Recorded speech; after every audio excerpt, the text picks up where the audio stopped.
Walt, hello there. It's so great to see you again. How's everything going? Thank you. Yeah, I'm fine. I'm doing well. Like we were talking about before we got started, I've been dealing with some stress, but I'm really grateful to have all the different tools I've learned over the years doing my podcast and talking to people like you. They really pay off when you have that kind of tool set going on. Doesn't it? And I Yeah. feel like for me, I love talking to people. And even though, you and I both, we've been on this journey for many, many years, Hmm. but you can always learn things from other people, Oh, all the time. right? All the And time. I love that because I'm like, wow, I never thought of it like that. I mean, there's so much information out there and I learn so much from my guests that I just can't imagine not doing something like this. But yeah, It's one of my favorite things is getting the different perspectives. Because you know how it is. You have so many guests who come in and they all have a different perspective. They're talking very much about the same kinds of things from different viewpoints, different right. fields and so forth. But it's basically the same kinds of things. But they look at it differently and they Yeah, think about it differently. And that's the cool part. That's where you really learn. Because that's like learning between the seams, so to speak. right. Oh my gosh, I know. I mean, I can just think of so many examples that pop in my head.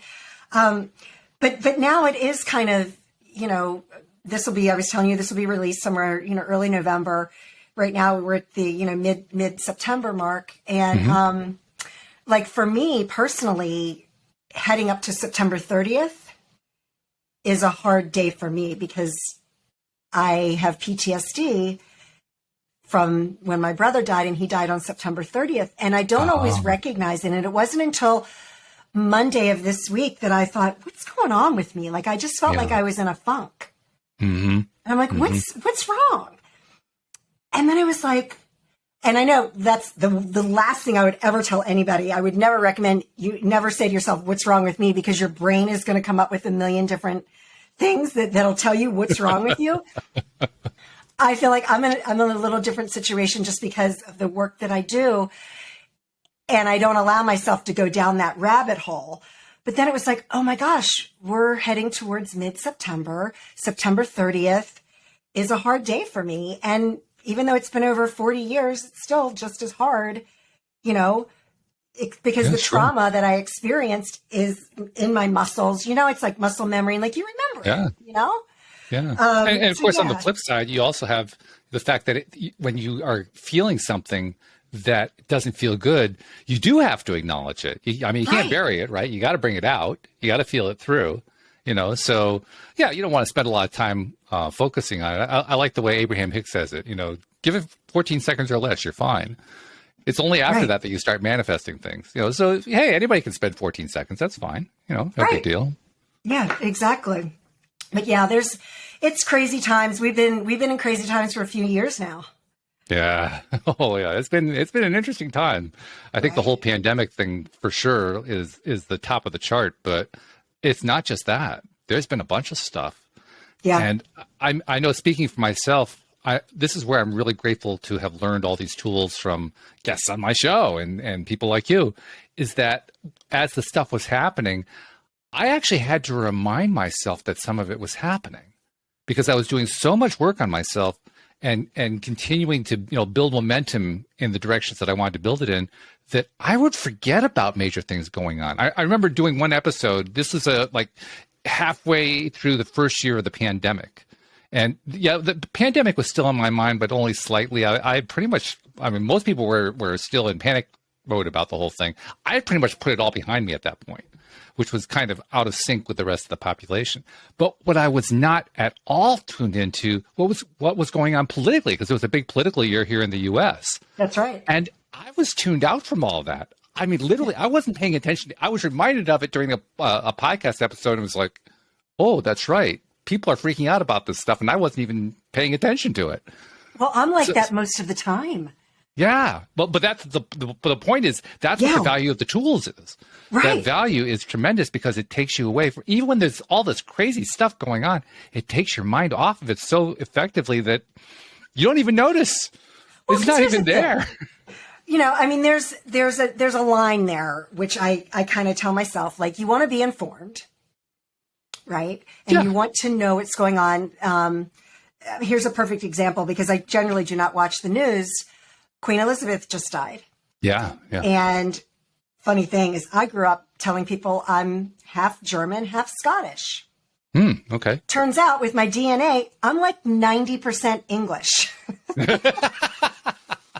There's zero German in there, right? And so I'm Scottish English, which is all, kind of the same thing. Sure. Part of the UK. And so I've actually been sitting there for periods of time watching it because this is like, wow. Like I remember my grandmother, because my grandmother came to the United States from England when she was a child. And, so like for that, it's been really fascinating for me to learn and to watch this take place because I'm like, that's like my ethnicity, like that, as an American, right? Like I'm an American. I don't say I'm Scottish American or English American or whatever, right? Because I'm third. I mean, on my father's side, they've been here since the Civil War, but you know what I mean? Like, so you don't really think of that, like of me having a heritage, but when something like that happens, I was like, wow, this is really fascinating. But if it wasn't for something like that, I never watch the news because I hear you. What can you do to control it, right? Well, you can't control the news. What you can control is your response to it. Right. Because that's true for anything in life, right? No matter what it is that happens, especially for the stuff that you don't like, that you're against or you're frustrated with or angry at or whatever, you can't control the event itself, but you can control how you decide you're going to respond to it. And that takes some learning. That's not easy. It's not like, okay, I'm just going to go change my attitude right now. No. You got a whole background of tapes playing and experiences and childhood brought up to think this way and that. And you got all that stuff to deal with to get through first. But it can be done. And when you do, oh, wow, that's where you discover just how powerful a creator you really are. Because that's when you create your own universe.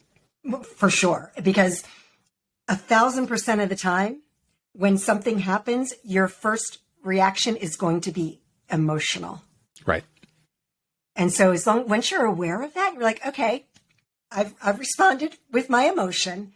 Now let's really think about this. And that's a big deal. I mean, I'll speak for myself. For years, I did not think we lived in an emotional universe. Yeah. I really did not think emotions were that important. I had no idea that the entire universe was driven by thought and emotion. It was not part of my awareness at all. I thought everything was supposed to be logical and rational. Okay. That's what I was taught. That's how I was brought up, to think that way. So for years, I didn't realize that was actually the way things worked. And it took me a while because it takes a while to accumulate the evidence that shows you that the track you're on isn't working. Right. In my case, I'd say it probably took me, I'm going to say 20, 25 years worth of evidence. Yeah. That had to pile up before I finally began to realize, you know what? This stuff that I've been taught since I was a kid doesn't work. They're lying to me. They weren't lying deliberately, but they lied. This is not the way it actually works. Well, that's a great segue because I want to hear your story. I was a guest on your podcast and you got to hear all about mine. I want to hear your story, Walt. And how did you get to the point where you even realized that you needed this evidence? Right? I think the operative word is painfully. Painfully. Okay, there you go. That's probably true for most people, right? You go through pain in order to get there. Well, I was born in the late 1950s, so I'm the late part of the baby boomer generation. And I grew up with all the attitudes that baby boomers and the predecessor generations taught and believed in and so forth. So I grew up in the 60s and early 70s. That was my teenage years and so forth. And, late childhood, early teens was in that range. And that was a time of tumult. It was a time of tremendous change. It was a time of great confusion. And that word confusion really became the byword of my entire childhood. I was confused about everything. Really? Nothing made sense to me. Nothing at all. Family didn't make sense. Not that I had a bad family, I didn't, but family didn't make sense. Society didn't make sense. I didn't have any idea what all this racism stuff was all about. I had no clue. I heard there was this really bad war in Vietnam. I didn't know anything about that. There was all this chaos and crisis going on in Washington, D.C. I didn't know anything of what that was all about. I was trying to learn. I was trying to absorb it. And I would get the facts. I could put the facts in order, but it still didn't make any sense. None of it made any sense to me. Yeah. And that condition held true through my education years, into college, out of college, into my 20s, into my early 30s.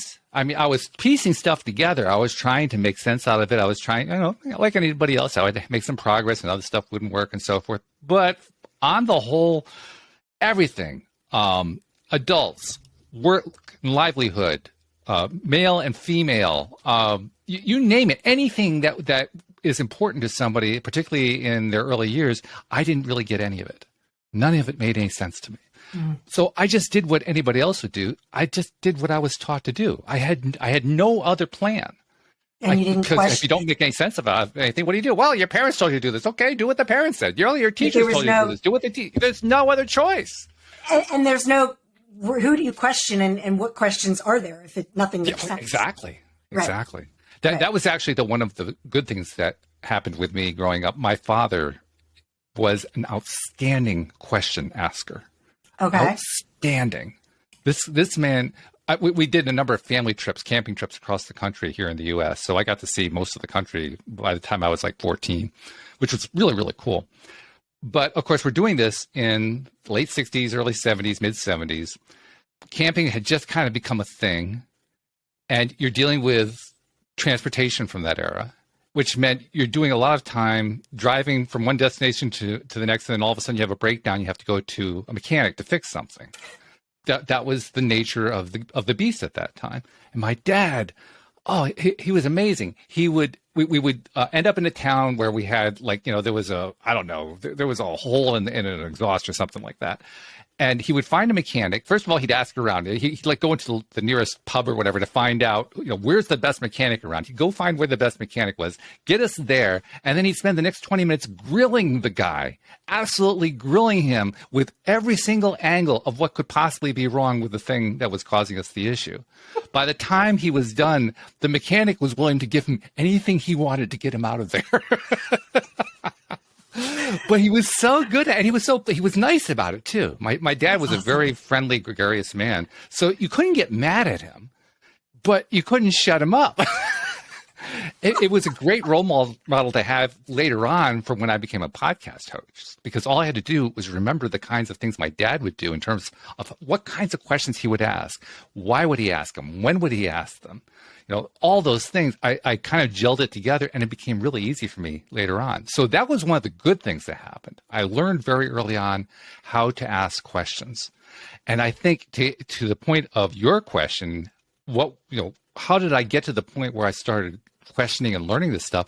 It's because I learned how to ask questions. That I learned very early. And I had to ask a lot of them. I had to ask a lot of them outside of myself before I finally realized I had to ask them inside.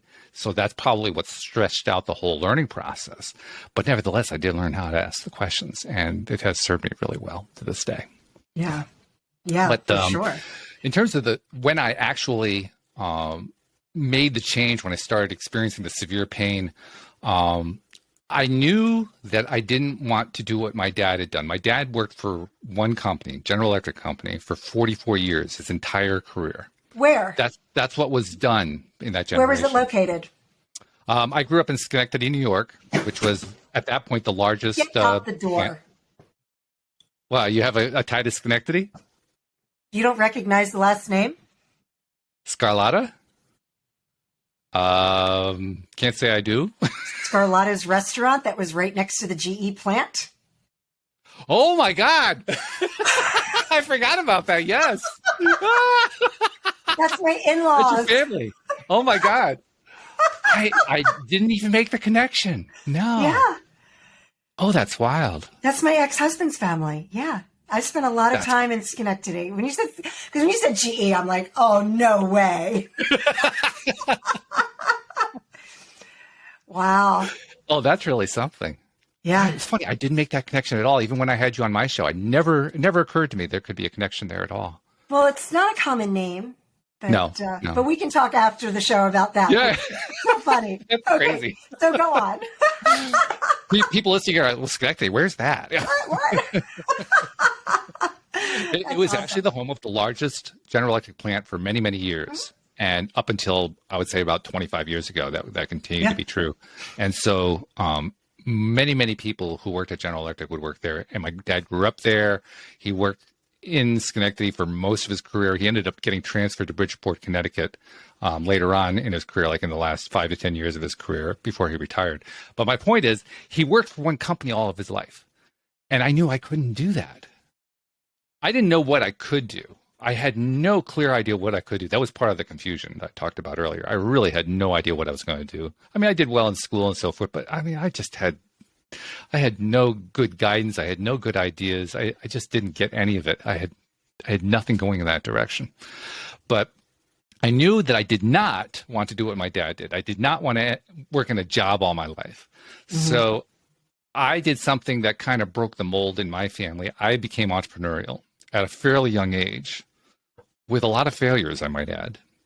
I had my first success in the mid-90s because I had an aptitude for computers. I had actually kind of developed computer careers starting around 1980. So I had a number of years where I was like one of those few people who knew how to use a computer back in the day, right? And my so husband's the same way. Yeah. So by the time the mid-90s came around, we had the internet starting to get going. That started 90, 91, 92. And I had some knowledge about how to program it and all that kind of thing. So I built myself a website where I was selling long-distance services. And that also is archaic for people who are dealing with modern cell phone plans. But you actually have to buy long. There was a time you had to buy long-distance service. You had to pay for it per minute. You know? What a pioneer you were. Wow. Kind of, yeah. I also learned how to get burned a lot of different ways doing that business. I got completely ripped off a number of times. If I'd ever gotten paid for what I actually did, I'd be wealthy today. But I didn't get paid for what I did. I got paid for a fraction of what I did. That's another story. But the point is, that was my first success. Meanwhile, I was working in the IT field. And come the year 2000, turn of the millennium and so forth, I was getting kind of tired of that, and I'd been doing the entrepreneurial stuff part-time, on the side. I wanted to get to the point where I could just flip that around and do that full-time, and I ended up making that shift in 2002.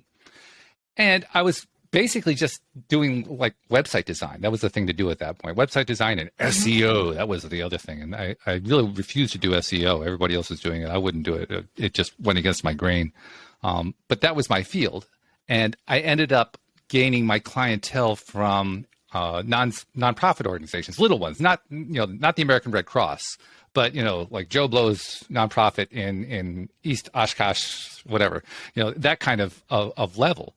And it was fine. I wasn't making a fortune. I was supporting us. I was getting enough money to pay the bills and so forth.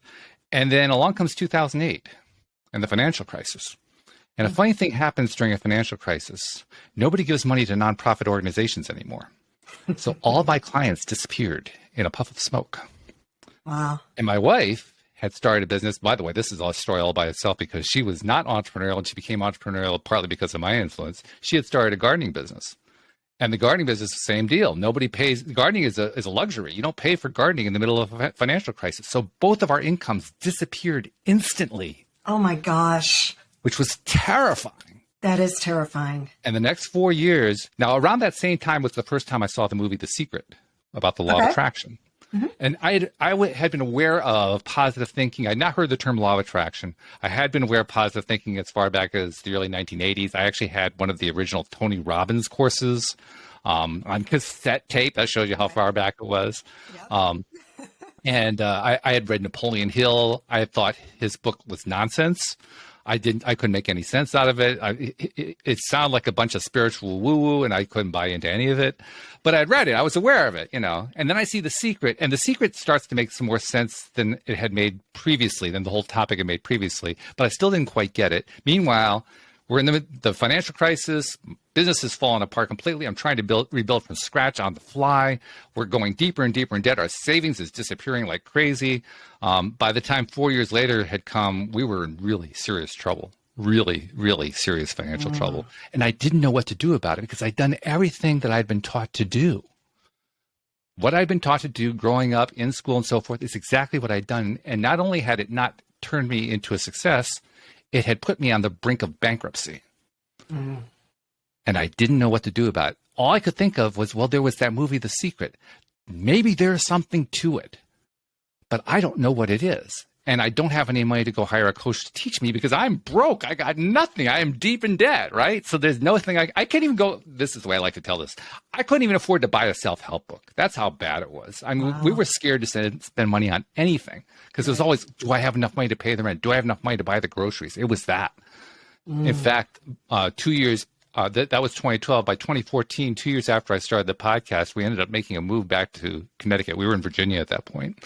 And we were originally from the New England area. My wife begged me to move back. I said, okay, I'm willing, but it's going to use up all of our savings, and I have no idea how we're going to pay for it. She says, yeah, I know, but we'll just kind of wing it. And so we did.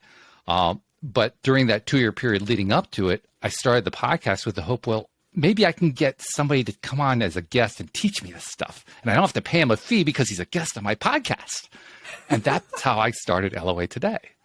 That became brilliant. The genesis for that program. And by the way, speaking of anniversaries, the 10th anniversary of starting that podcast comes up later this month. We're in September 14th. It comes up in 12 days. So 12 days from now, we'll be celebrating my 10th anniversary.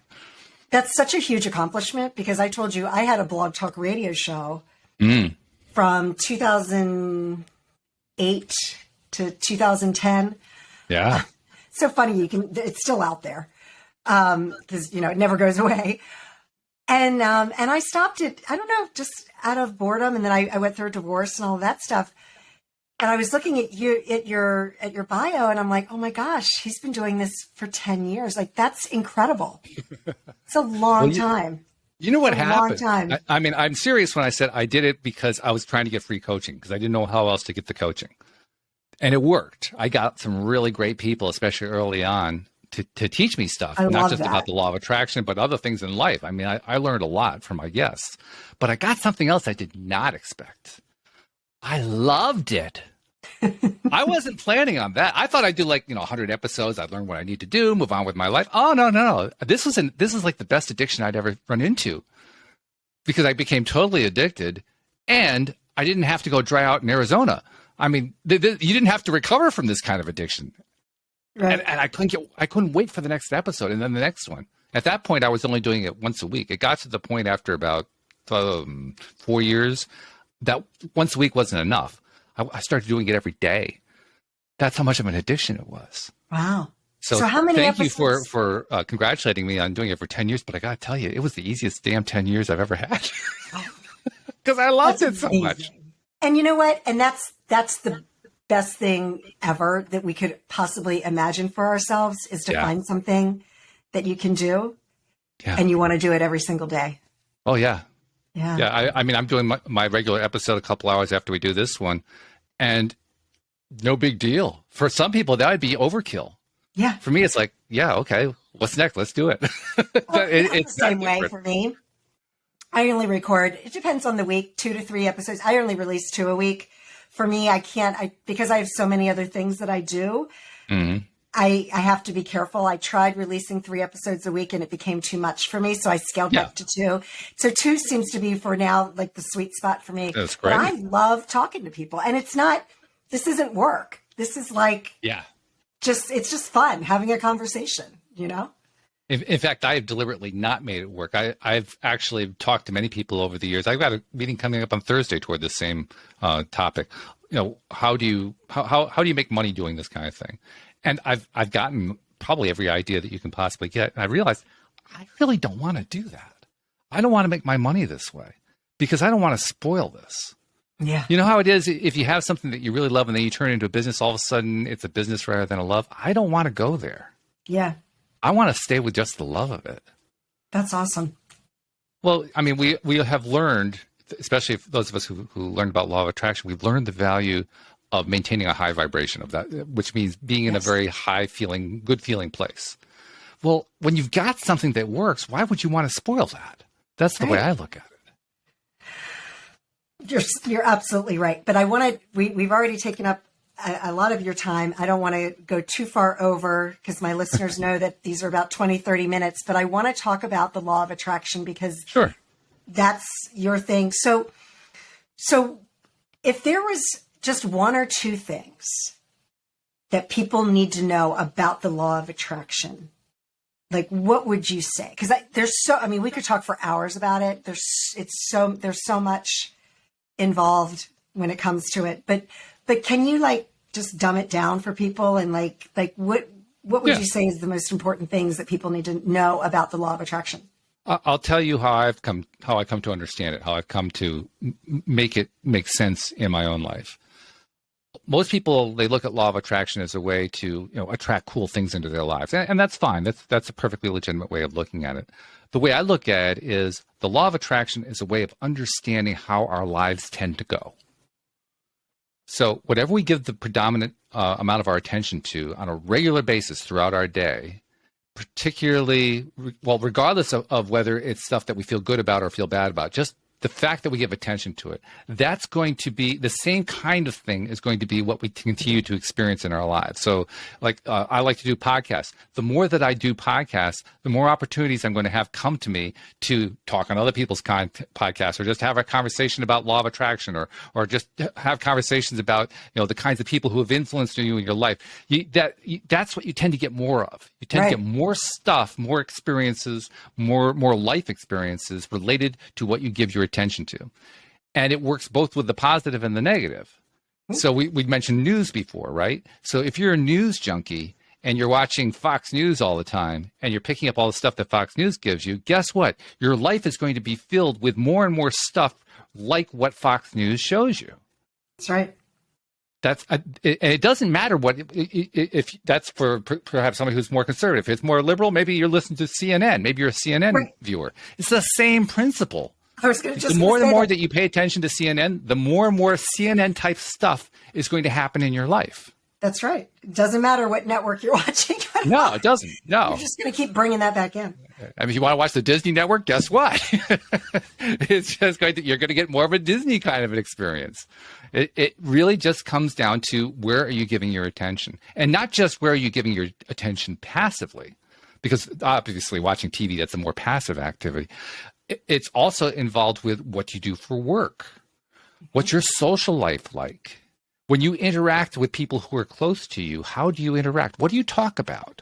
What do you think about? What do you share stories about? How much do you beat yourself up? How much do you beat up famous people? How much do you, all this stuff, that accumulation of experience that you live day by day is what you're going to attract more of in some form. And when you can come to grips with that, that takes a lot to do, by the way. That takes a lot to come to grips with. But when you can come to grips with that, then you finally begin to grasp that your life really is within your control. You just have to know where the steering wheel is. And the steering wheel is your attention. Yeah.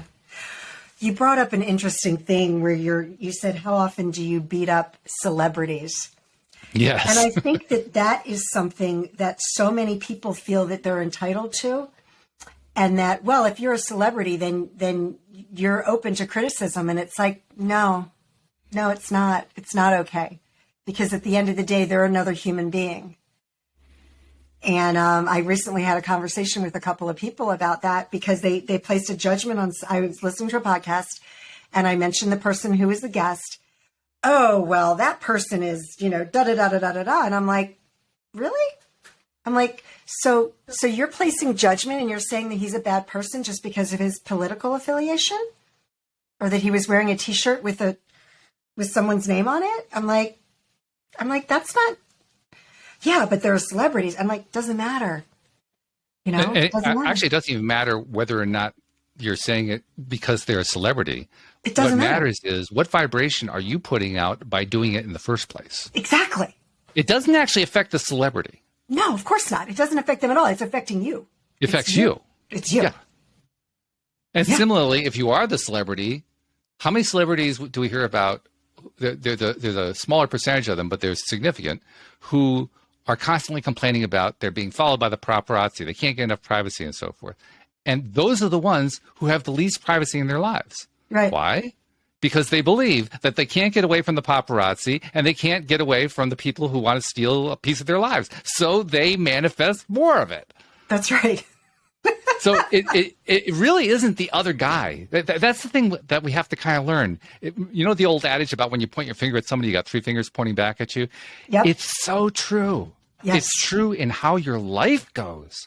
The Yes. more you point a finger on any subject at anybody else, guaranteed it's going to come back to you threefold. Guaranteed.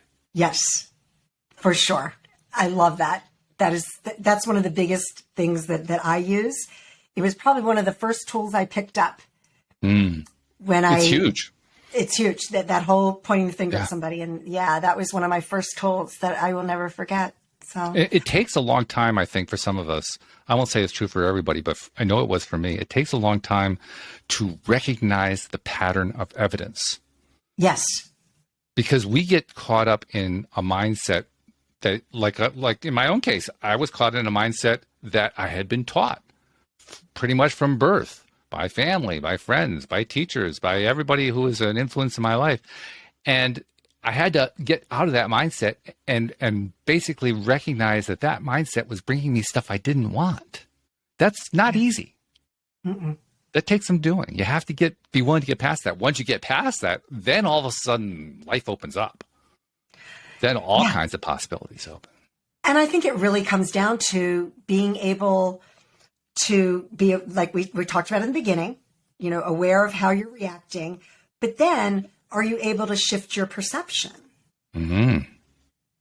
Because the more and more I talk about this, and, I wrote my book, it was released in 2021, finished it in January 2020. And it's like, you're never finished when you write a book. Like, it's never done. That's true. You know what I mean? Because now I'm like, 45 minutes later, I'm not sure if I got this thing done yet. Yeah. And I'm like, I want to update it now, because now it's like, well, everything that I wrote about is still true and holds true today. There's just so much more. There's so much more, I think as an author, one of the things that you realize is that eventually you have to come to terms with it. Especially with the first book that you wrote, it's going to reach the point where you realize it's outdated. Yeah. So how are you going to respond to that? Some people choose to respond by updating it, coming up with the second, third, fourth, fifth editions. Other people choose to say, you know what? I'm going to leave that one as it is. I'm going to start my next one. But the point is you have to come to terms with it one way or another.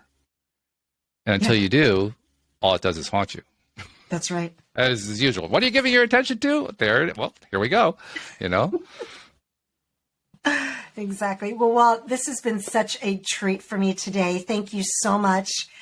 And is there anything else that we haven't talked about that you want to share with the audience before we go? Oh, good grief. Well, just first of all, thank you for having me on your show. This has been a great return engagement because you were on my show on LOA Today. Anyone who wants to check out LOA Today, I'm on all the same podcast platforms as Sandee's on. So just search for LOA Today, you'll find it. But this has been great. I've loved it as much as having you on my show. Oh, same here. And I think you did with Neo. Was Debbie there? I can't remember. Debbie was there too. Yeah. It was great. I mean, it was such a great We loved having you then. Yeah. Yeah. And here we get to do it again. So thank you so much. I appreciate it. And by the way, thank you for, I'm making this a point to do this regularly. I want to do this on your show too. Thank you for, on behalf of the people who you've never met, you've never seen, many of them are your listeners, who you've influenced in your life, but you'll never see the results of it. On their behalf, thank you for what you do, because what you do is very important. Thank you. Same to you. Thank you. Likewise, my friend.